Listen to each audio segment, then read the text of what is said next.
You. Have you ever wondered what secrets might be hiding in your own backyard? Four siblings, Leo and Mia, a regular summer day at their grandma's house, was about to turn into the biggest adventure of their lives. It all started in Grandma's garden, a magical place bursting with colorful flowers and the sweet scent of roses. Leo, always the explorer, was chasing a butterfly with a brilliant blue shimmer, while Mia, the more observant one, was carefully sketching the petals of a prize-winning rose. "Leo, be careful. You'll trample the flowers," she called out. But Leo wasn't listening.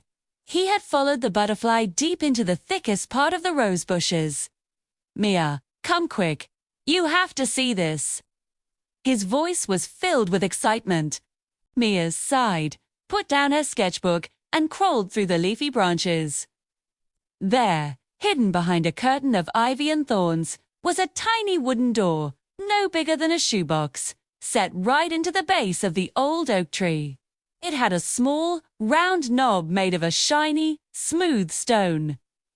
"A door! Here," Mia whispered, her eyes wide with wonder. Leo, never one to hesitate, reached out and turned the knob. With a soft click and a low creak, the door swung open, revealing not darkness, but a shimmering golden light. A warm, sweet breeze, smelling of honey and morning dew, floated out to greet them. They looked at each other, a silent agreement passing between them. Adventure was calling. Taking a deep breath, they crawled through the opening one by one. They tumbled out onto a patch of moss as soft as velvet and blinked.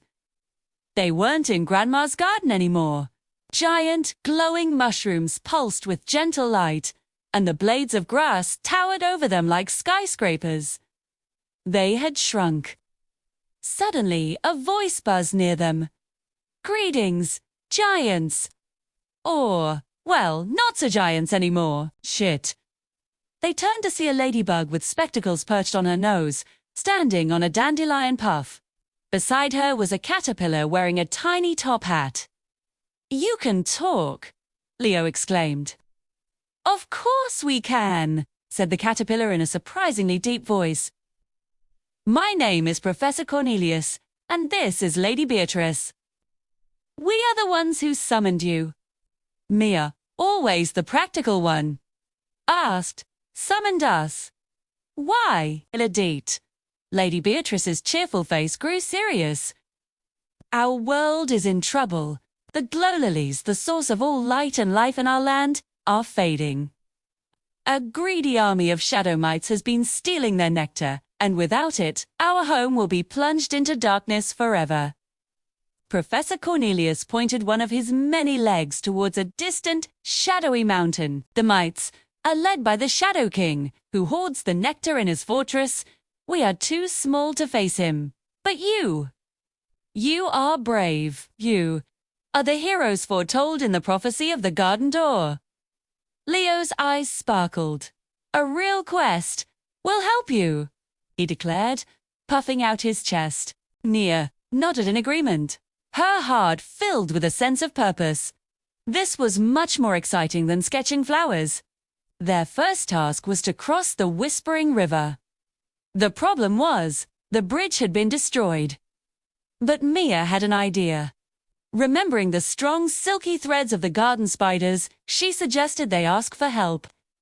They found a wise old spider named Arachne, who, after hearing their plea, agreed to spin them a new bridge. Working together, they guided her threads from one giant pebble to another. It was a bridge of pure, shimmering silk, strong enough to hold them. As they crossed, they looked down at the fading glow lily. Their light was flickering, and the once vibrant insect world was growing dim. They knew they had to hurry. The journey to the Shadow King's mountain was filled with challenges, but with every step, their courage grew. They realized that their size didn't matter. It was their kindness, bravery, and teamwork that made them strong.